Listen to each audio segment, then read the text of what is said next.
All right, I'm on hole number 6 of the Silver State Tournament. Hold on one second. All right, I had to upload that video. I'm trying to upload them as I play. So, hole number 6. Let's go to Golf Clash Notebook and check out hole number 6. Okay. I will never demo the shot going over to this side in Rookie. Okay. I will never demo this shot. I will never demo this shot. This shot over here, if you're going to this side right here, you have one choice. Get far up in here and hit the steepest part of the hill to try and get onto the green. This is for whatever reason, a lot of people fail on this drive shot. Bring your most accurate club over here. Okay, if you want to take this shot, bring your most accurate club. You got plenty of fairway here. Bring a quarter back instead of your extra mile. Bring a bigger ball, so if you end up a little short back here, you can still get up in the thing. And you're gonna do a rough bump off that hill, and it doesn't take a lot of movement on that rough bump. I mean, it's not like you have to put a whole bunch of topspin or a whole bunch of stuff on it. Typically, one of my teammates asked the question the other day about doing the rough bumps. Typically, if you're doing a rough bump and you're hitting and you're going up a hill, and here's the green and here's the flagpole. If you're going up the hill, you may add topspin. If you're doing one of those rough bumps where here's the rough and here's the green and here's the flagpole, and you're doing the rough bump this way, you're going to use backspin. I mean, that's the typical rule of thumb on it. So this one here, even though you're on that steep hill, what it does is it hits that hill and it bounces straight up, and you can kind of get a little bit of forward movement. Definitely don't want to add any backspin on a shot like that. And so it takes very little movement, maybe just a little teeny bit of topspin. But this is your only choice. You got a tough shot to get out here, then you got a really tough shot to get up on the green, and that's it. That's your choices. If you can eke yourself out into this area, you've got two choices. You can bounce off of this fairway and then bounce over to the green, or you can do a straight up rough bump. And so you've got options over here that you don't have over here. The question is can you curl it around this much? If you got a lower developed quarterback, you can curl it around that much. Now, my typical MO when I'm setting up shots with a quarterback, if I'm hitting a shot straight, I always like to be 2 rings off of any transitional surface. So it doesn't matter. If it was over here, I want to be 2 rings off of this transitional surface. If I'm right, it doesn't matter. I always want to give myself 2 rings. And why do I want to give myself 2 rings? Okay, here's your yellow ring, and here's your orange ring. Okay, and here's your transitional surface, your rough, your whatever. If you hit a great to the right, and you're right up against this, you see this all the time. You see people set their shots up where they have their yellow ring set up right on the transitional mark. If they hit a great to the right, they're in the rough. Now they hit a perfect, they're here. They hit a great to the left, they're here. They're all good. But if you give yourself 2 rings of maneuver on either side, you're always going to be landing in the fairway unless you really blow the shot and you hit like a 2 or a 3 ring great to the right, and then you could be in a little bit of trouble.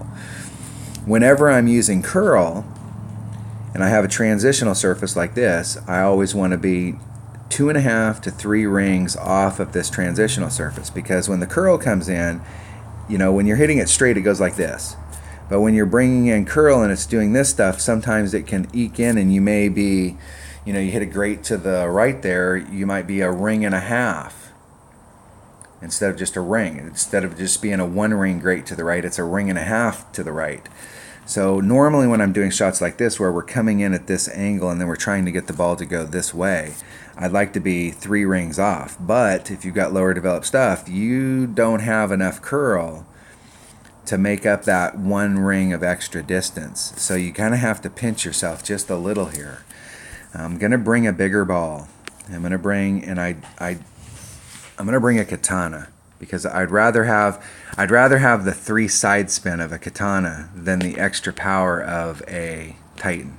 And this is a great hole for a kingmaker if you've got lower developed stuff, because the farther you can get up into this hole, the farther you can get up here, the more you can get away from those trees.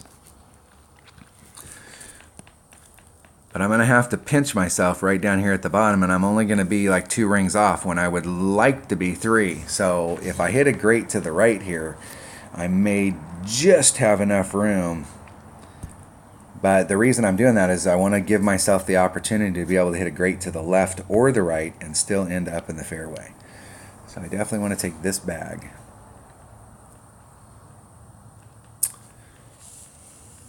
Let's see here. I'm going to take a katana. Let's see distance-wise. What do we got? 170 versus 180. All right. I think that's the bag that I'm going to... That's the pony right there. That's what I'm going to take.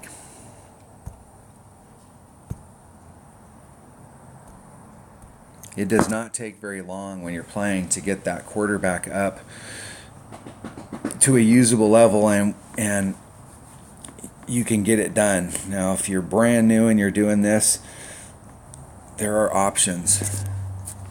You can hit it over to the left-hand side, but if you've got a QB,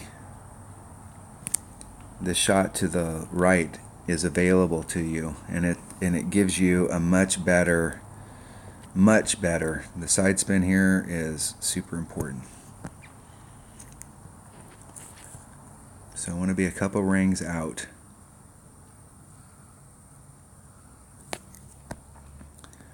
.1, so it's 4.1 rings. It's a 100% accurate club.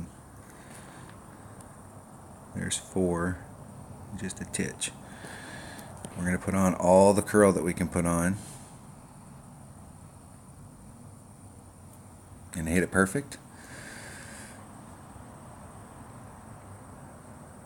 I'm just trying to float myself through. Now you can see how much room I had there on either side. So if I would have hit that grate to the right, I had room. If I hit that grate to the left, I have room. The goal is to get yourself right where I'm at or further forward, because then you've cleared that tree. You can hit between those trees, but that's a very tricky shot. You've got to hit it perfect. If you hit it great to the left or right, you're going to end up clipping the trees. I'm trying to get enough distance up there that I can do a rough bump. And as I said, a Kingmaker would be a much better choice of ball here, because it does give you more power. If you have upper developed stuff where you have more topspin on your club, sometimes the deal is that you go, okay, I'm going to bring the Kingmaker because it gives me more side spin, but you've got so much topspin that you can't get all the topspin and side spin on. But you definitely would get a little more power. All right, I have just a little bit of a window.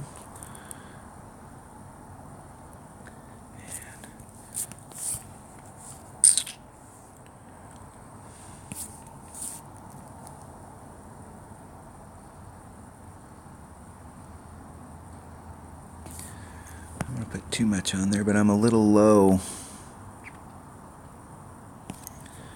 It's 1.9 per ring, so that's a 2-ring pull. Let's see if we can eke our way on. Man, I hit it great to the right because I was anticipation.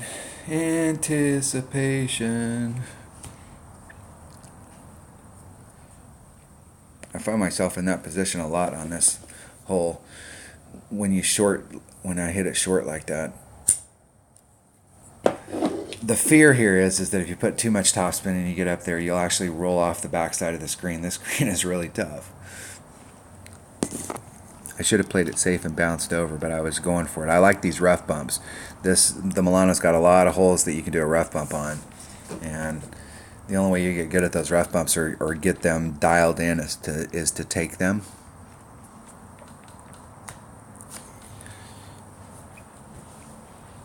So when I start practicing, like in my main accounts, when I'm practicing on Monday, my whole goal is to make sure that what I'm bringing for driver and ball is setting me up for the next shot.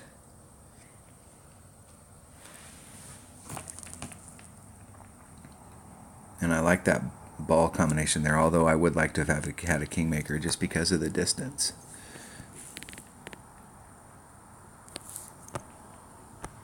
Still got a little bit of work to do.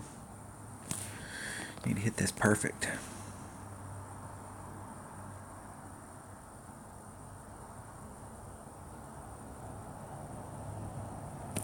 Hitting it perfect. In the hole. So I still got a little bit of work to do on the second shot on that, and I would like just a little teeny bit more distance. I could make up that distance. You could make that distance up by doing a little bit of overpower, which is that's already a pretty technical shot. You start adding overpower into it, and you could very easily find yourself in serious trouble, and you can't get in trouble down there. Or I can bring a bigger ball.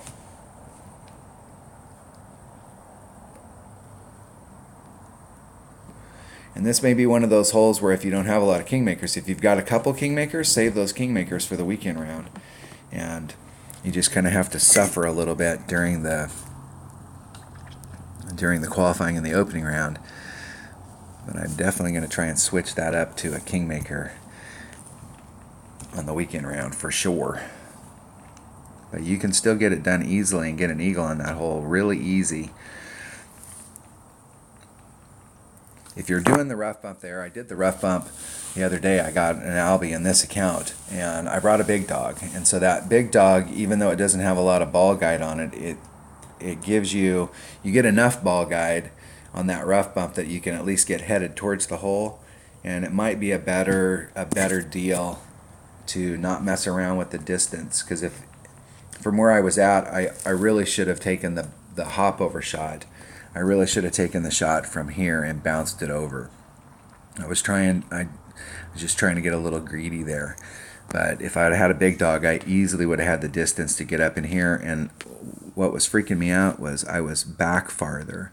I like to be up a little closer, because I don't really like having to make wind adjustments where you're starting to pull yourself into the sand.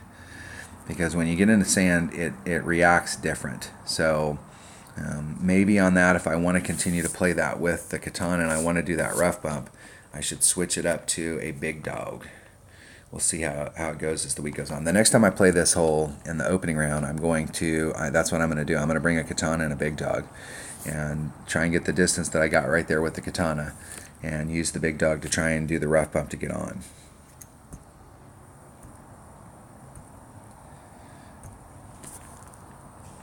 All right, that was hole number 6 of the Silver State Tournament and Monday's qualifying round in the Ricky Division. Thanks for watching.